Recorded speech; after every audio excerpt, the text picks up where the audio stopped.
this video, we're gonna be going over the first leg, or the first leg of the round of 16 in the Champions League.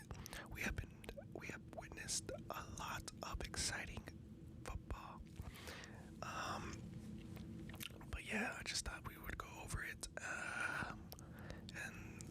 and just give our thoughts on the games and what we think the return fixture is gonna look like. So yeah, just jump straight into it. Okay, so the first game, Milan versus Tottenham. I think this is Milan's first game and goal in a long time in a knockout match in the UEFA Champions League. So it's pretty big for them. The 1-0 Milan Stadium against Tottenham. Let's go match info. Stats, there we go. Stats, okay. So Tottenham have majority of possession in this game. More attempts at goal. Brahim Diaz scored the goal in the 7th minute. 3 corners to 8 corners. Well, there goes the... I don't know why the ambulance is constantly, like, you can constantly hear it in my background, but yeah. Overall, it was a good game, but Milan looked the better team. I think more sound defensively. Tottenham has had majority of the possession, but when I saw the game or the highlights as well, I think Milan looked more compact, better organized. Tottenham, the return fixture is at the Tottenham Stadium. That's Spain, so I do believe that Milan will easily go through. I think Tottenham. I think with the news also that I think Benfica is also out too. I think in November, which is a huge loss for them in the midfield. Yeah, I don't think Tottenham are gonna come back for this. I think Milan are gonna comfortably go through. Not comfortably, but I would say they're gonna go through. I don't see Tottenham really. I get against Tottenham, get surprising, but Tottenham, I don't expect too much for them. I'm sorry if you're a Tottenham fan, but it's just the reality of it right now. Don't expect too much from Tottenham, and I think Milan will win this tie. And I think I predicted it too. If you saw my predictions video, that I predicted Milan to go through as well. And so far, it looks like it's gonna happen. So yeah, let's go back. All right. The next fixture is Paris against Bayern.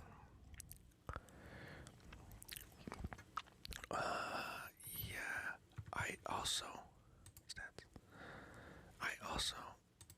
The stats. Does it go? Gomez scored in 53rd minute. Bayern got a red card. 9 attempts to 17. 31 attacks to 57. 55 to 45% possession. Yeah, overall, I think Bayern dominated this game. Buddies, if you saw their lineup, they had no attack. They had no center forward. I think it was Messi and Neymar up top, and that's it. And the rest were just sitting back, and they were just, I guess, I don't know what their plan was, like absorb pressure and counter attack, I guess, but Bayern was just all over them the whole time until Mbappe came on. Yeah, I think I think PSG, I think they rely too much on Mbappe, which is good to have a star man, of course, but they rely way too much on Mbappe for goals and everything that happened, because Messi and Neymar up top, they didn't press, they didn't do anything. And when they did have the ball, they also didn't create anything. And then until Mbappe came on, things started to link together, but I believe that Paris has to do something tactically. Has to do something tactically that involves different players, that involves them in a different way, because Bayern just played him out the park that game, and to be honest, I think Paris is out. I think Paris is out. If you're a PSG fan, I'm sorry, but I think they're out simply because I think they rely too much on Mbappe.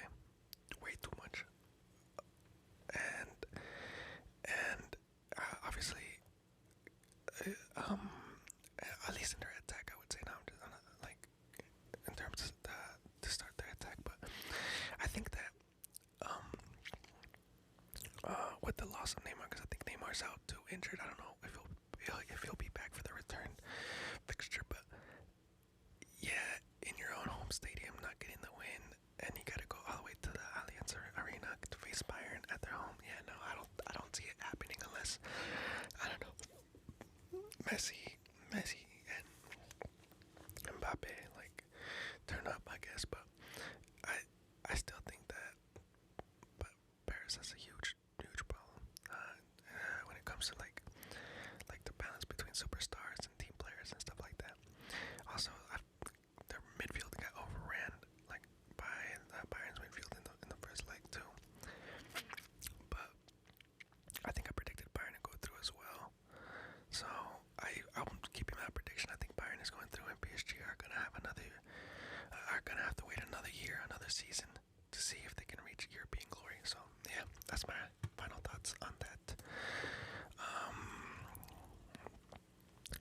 Moving on to the next fixture that happened,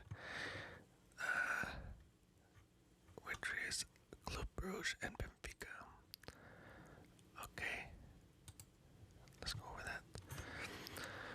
Okay, so let's go stats. Okay, so João Mario scored a PK in the 51st, and Neres finished it off in the 88th. 46 and 54%, 14 and 4.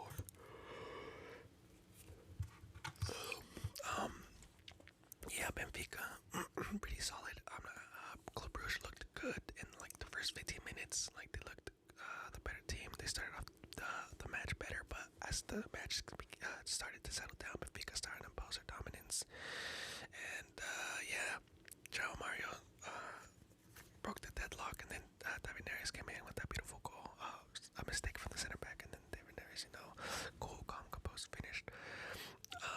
But yeah, I think Benfica are gonna go through. I think I predicted it to be a high-scoring game, if I remember correctly, and I think Benfica will go through unless something crazy happens back at their home. But yeah, Club Brugge, I think it's a good team, but I think Benfica are just have that bit of quality over them in terms of like the bench and stuff and depth. But I do, yeah. Deschamps Buchanan and I forgot his name, but they look pretty good. But at the same time, I do believe that Benfica just look good defensively, and I don't think they're gonna disappoint at home either. I think they know how to write out the result, and I think they will. And I think Benfica will go through for sure. So yeah, there's not really much to say about this match, because if you've seen the match, it was fairly. I mean, it was a good match. Club Brugge started off well, then the tempo started to kind of get stagnant, and then Benfica started to dominate a bit more, and then led up to the PK, and then the rest is history. But yeah, let's go back. Club Brugge and Benfica. Moving on to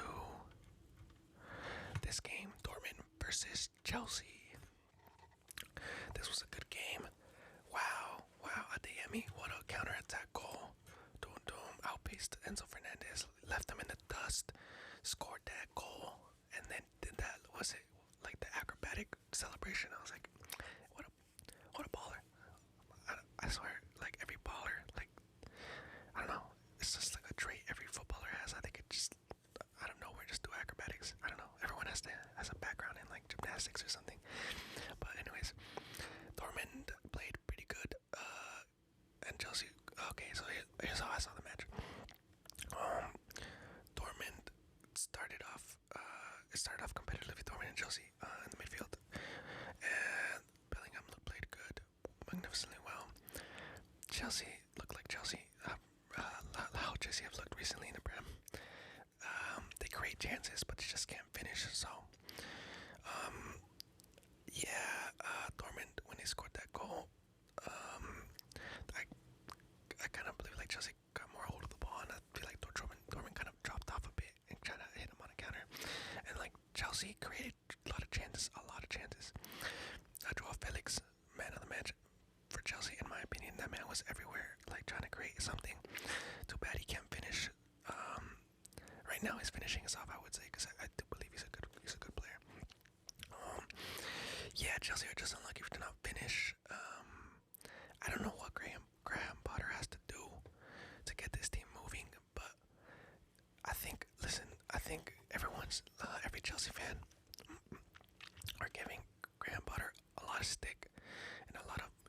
a lot of hate towards him. But like if you were in his shoes, I think a lot of the players that are there, I don't know if necessarily he wanted them, because Chelsea spent a lot of money, and with that many options available, like who do you pick? Do you get what I'm trying to say?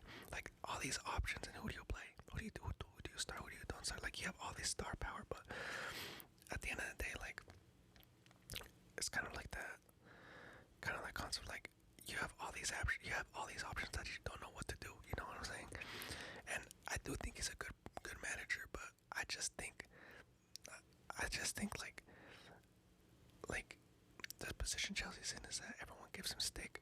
Everyone wants him out, and I think he's generally trying to do his best, try to turn around the situation. But when he sees all that stick he's getting, I think he just loses sort of like in his back of the mind. It's like, why am I doing this? If like I'm getting all this stick, I'm trying the hardest, and then people are still hating on me. They want me out, and so I guess he kind of loses a bit of motivation. But I do look, if you look at the before and after pictures, like the before picture before he took the job, and then the after pictures after he took the job, he looks like a completely different person, and it's honestly depressing to see. Yeah, Chelsea, like I think he embodies the.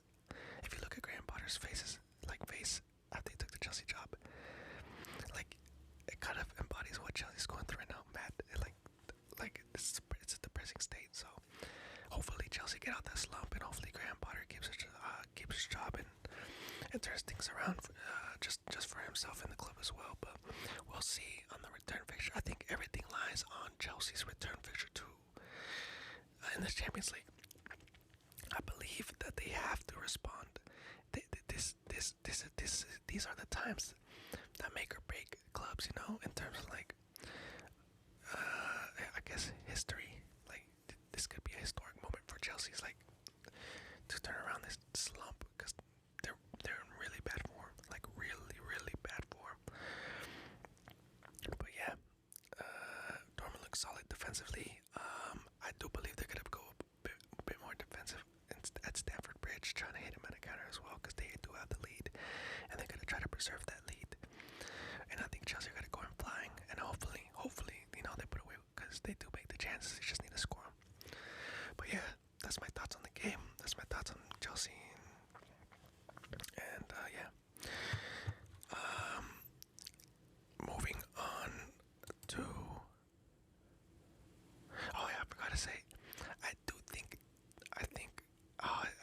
I'm kind of stuck, but I do believe Dortmund will go through. But hopefully Chelsea respond. It's positive. But who knows? It's gonna be a tough game. It's only one goal that separates these teams. Alright, then the next fixture we have is Liverpool against Real Madrid. What a game, by the way. I saw this game and I couldn't believe it, because Liverpool are in a bad, like, no, I want to say they are in a bad run of form, but then recently they picked up a few good results in the league. And then coming into this game, everyone thought Real Madrid were just gonna bulldoze over them and just bully them off the park. At least that's what I thought, because how they've been playing. And I don't think, if you asked any Liverpool fan, I don't think they were super optimistic in terms of this match, but they still had belief and hope that they could possibly get something out of this, and they did. Like in the first, Nunez scored, right? Darwin Nunez scored, and what a goal, by the way. The cross from Salah and that little flick, what a goal! And everyone was like, "Oh wait, hold on, this is a proper match." And then Courtois made that horrible mistake in the back, silly mistake. And Salah just buried, like, you can't make that mistake in front of Mohamed Salah. He just buries that, and he did. And it's 2-0 to Liverpool. And at this point in the match, you're like, oh, Liverpool, like, they're back. Everyone thought they were back at that moment. Every Liverpool fan at that moment was like, oh, we're back. Everyone just looked at each other like, we're back. And then Vinicius Jr. scored. Like, he created something out of nothing. Like everyone, like Liverpool had their midfield and back line like nice and compact, and then Vinicius picks up the ball, plays the ball wide to, I forget who it was. I think it was Valverde. gives it back to him in the box. Good footwork, and then just buries it bottom right. And then everyone like kind of sat back and we're like, oh, hold on a minute, we have a proper football match. And then it's a clown show for the goalkeepers. And then Allison out here giving free assists, like who loses? I forgot. The Liverpool, that one Liverpool, I think it was Cechik, I think his name. He wins the ball but then loses it right away. Okay, no problem. Valverde tries to hit a through ball a bit too long. Joe Gomez does the correct thing, which is plays back to his keeper and tries to give him an angle. But I don't know what Allison's doing. Like Vinny Jr. like presses him, but he turns his back. Vinicius Jr. turns his back, not even looking at him, because he believes that Allison's just gonna rip it away. No, Allison tries to play it. I don't know where to who. Plays it straight at Vinicius, not even looking. Hits Vinicius' feet, just bounces in the goal. 2-2. And at this point, Liverpool fans are sweating. Real Madrid fans are screaming like it's crazy. And I thought I was like, oh yeah, Real Madrid comeback kings. Then second half starts. Or halftime, second half starts. Real Madrid awarded a free kick outside the box, kind of like a corner area, left hand side. And Eden Militao makes like a run. Like I think it was Trent who was marking him, but it was kind of, I don't know if you can blame Trent, but Trent's marking him, and then he comes around, does like a hook type of run where Luka Modric, he plays dimes, masterclass, plays a dime to his head, and all he had to do was put his head in there, boom, impact the 3-2. Real Madrid are up at this point. Liverpool, everyone was like making fun of Liverpool on Twitter everywhere, and like I'm just looking at the memes and I'm just laughing. I'm like, oh my gosh, this is like proper, this is football. This is what I live for. And then Benzema, then Real Madrid. I think there's 2 slips. Is there 2 slips in the midfield? Yeah. 2 slips in the midfield. Is it that goal? No, that's the last goal. No, never mind. This goal. I think Rodrigo tries to find Benzema. Benzema gets the ball eventually. Does a 1-2 with Rodrigo. Hits it with the left foot first time, and there's a deflection by Joe Gomez that goes in 4-2. At this point, we knew Liverpool were done. We were finished. But then there was 2 slips in the midfield where I think the ball came to Modric, where Modric just started running down the midfield. No. Who gets dispossessed? Fabinho gets dispossessed, right? Or is that? Oh, I'm getting one of the 2 goals confused. I forgot. But I think this one's where Modric gets the ball, and he just runs to the Liverpool midfield, plays a ball to Vinny. Vinny plays a ball square to Benzema, and then Benzema, cool, ice in his veins, calm and composed, just takes out Alisson out of the equation. Like he takes him out, like he's a variable or something. Just takes him out like nothing, like it's nothing. And he just, at that point, you knew he was gonna score. He just places it top left out, dude. Like what class? 5-2 Real Madrid. I think the leg's over. I think Real Madrid comfortably are going through. Liverpool are out of the Champions League, in my opinion. Real Madrid are through. And if there's any Liverpool fans, I think this is the best case for you guys, because it kind of gives you, like, you already got a bunch of reality checks, but this gives, like, on top of that, it's another reality check that you guys need a better rebuild. And I think Liverpool need to rebuild. I don't think they need to rebuild their front line. I don't think the front line is the problem. I think the problem is in the midfield. The midfield is the problem, and I think ever since Gini Wijnaldum left, that midfield hasn't been the same, in my opinion. Because I think Wijnaldum was that one player that was like always, like he was that engine. I don't know, that's how I saw him from an outsider's perspective. I'm not a Liverpool fan, but that's how I saw Wijnaldum. Wijnaldum was like that motor, that engine, that whenever he came on or he started, he was there, good presser. And I just think Liverpool need to invest in midfielders, not just like midfielders like Thiago, because Thiago isn't a midfielder that I would consider a midfielder that presses or is like that, the gritty or gets stuck in tackles. You guys need that type of midfielder.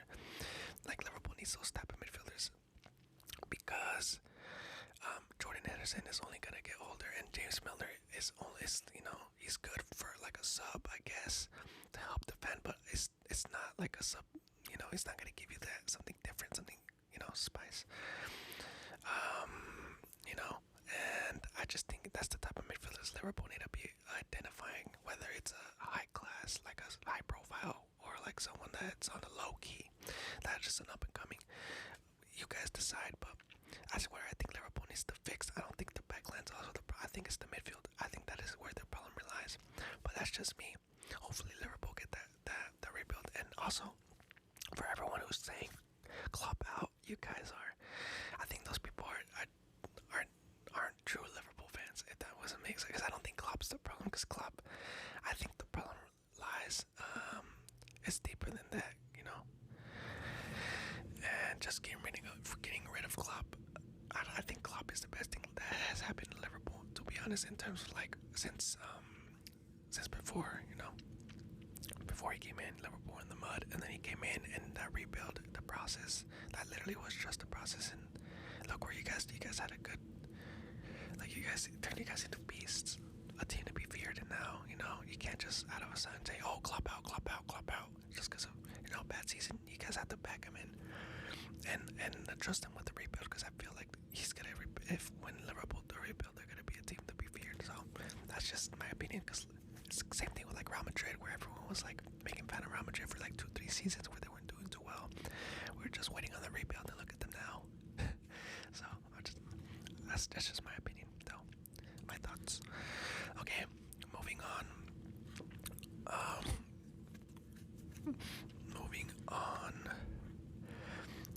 Frankfurt, Napoli.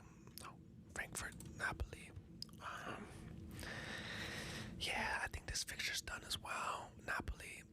Frankfurt looked good in the beginning like at the start of the game. Napoli settled in, dominated, and showed why Napoli are special this season, and I want them to win the Champions League. Osimhen, masterclass from Irving Lozano, Chucky Lozano, masterclass. The man, what I'm saying? Like the amount of work he puts on the right hand side is crazy. And I'm also being biased because Mexican. But yeah, Osimhen, class player. Di Lorenzo, the skipper, class. Kvaratskhelia, class. He did miss a PK, but class. I think Napoli are easy going through there. I don't really gotta talk too much about this. They dominated, in my opinion. But Frankfurt, I guess they do look dangerous. They are dangerous in attack, but I just think back at was it Stadio Diego Maradona? I think Napoli are gonna take it. Yeah, there's no way they're losing at home. Unless knock on wood. But yeah, Napoli, I think, are going through. The first goal, good counter attack by Napoli. I think they win it on the right hand side. Plays a ball to Chucky Lozano. Irving Lozano runs down the line. Boom, sends a vicious cross across the box, and then Osimhen just meets it. And then the second goal was a class finish. Kvaratskhelia gives it to Anguissa, and he gives a class ball back, class trap, first touch, back heels, and then class finish by Di Lorenzo. Like, that was a class goal. That's a goal of champions. But yeah, I really don't gotta say much. Napoli pretty much dominated after that. The stats say 67% possession, 33 times, and then the red card also helped Napoli, I guess, because who got a red card? Was it Colomani? Was it him who got a red card? I think it was him. Yeah, Colomani. That man's up and coming beast. I'm not gonna lie. That man was a menace in the beginning. In the beginning of the match, what a menace that guy was. That guy is so good. Watch out for him, because I believe he needs more attention than he's getting. Leipzig against Man City. Honestly, my honest opinion on this match is that it was boring. Like, I don't know. Let me, pause. Not trying to, trying to get that copyright. Anyways, that was boring. Like, Mari scored, and I feel like Man City lacks. I don't know what they lack this season. I don't know if it's like some conflict that's going on ever since like the Joao Cancelo incident, where they were like bickering. Like, I don't know. There's something else going behind the scenes. But Man City, I don't know. They just don't look. They don't look as sharp as I expect them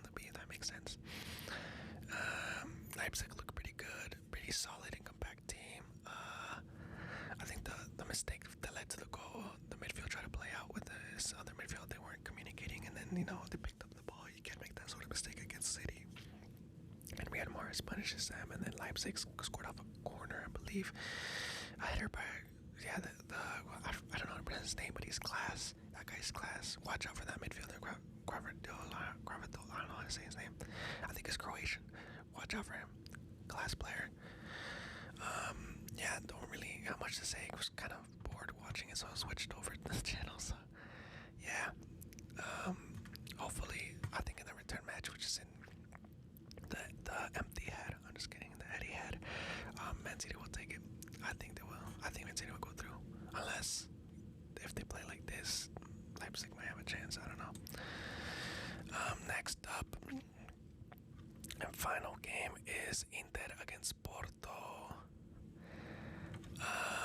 Lukaku scored off I think it was a header off the post. Came back to him and he just finished it. But dude, this game could have been a high-scoring game if it weren't for the keepers. I think the man of the matches were the keepers, Onana and the Diogo Costa. Those guys were class. Good game, very good. This game, I think, is still up for grabs. I don't think it's over. I honestly don't think it's over. I think back at the Stego de Dragor, I think that's what the name is. I don't know. Let me know what the Porto stadium is named because I can't really pronounce it. I think back at Portugal against Porto, I think this game is still open, and I wouldn't be surprised if Porto came back. I wouldn't be surprised, honestly. I'm not saying Inter look shaky. No, it's just both teams are competitive and look good, so it's very hard to tell who's gonna go through. This is the one match I'm kind of iffy. But if I'm a big one, I think Inter are gonna go through. I believe, but don't be surprised if Porto come. I think, but something that it is important to know is that they're gonna be missing a pretty big important player, which is I think Otavio got a red card. Was it a red? I don't know. Up to you guys. But yeah, good game. Very kind of even, very competitive. Liked it a lot. But yeah, that's pretty much it for today's video. Just going over the first fixtures of the Champions League. Let me know if you guys want me to do one for the Europa League and for the Conference League. Let me know down below if you do. If you don't, yeah. Sorry for not uploading yesterday. I just wanted the games to finish for the Champions League so I can upload the video. And yeah, that's it. Let me know down below what your thoughts on this video. If you guys want to see a Europa League reaction to the first leg, and it's our second leg, because the second legs are currently going on right now, and in the Conference League as well, or not. Yeah, please give this video a thumbs up if you did enjoy. It really helps me out and it helps push this video out to other people. And if you like this video or any of my previous videos, please consider subscribing. It's completely free. And don't forget, if you do subscribe, don't forget to turn on the post notification bell so you guys get notified when I upload. And yeah, that's pretty much it for today. Until next time,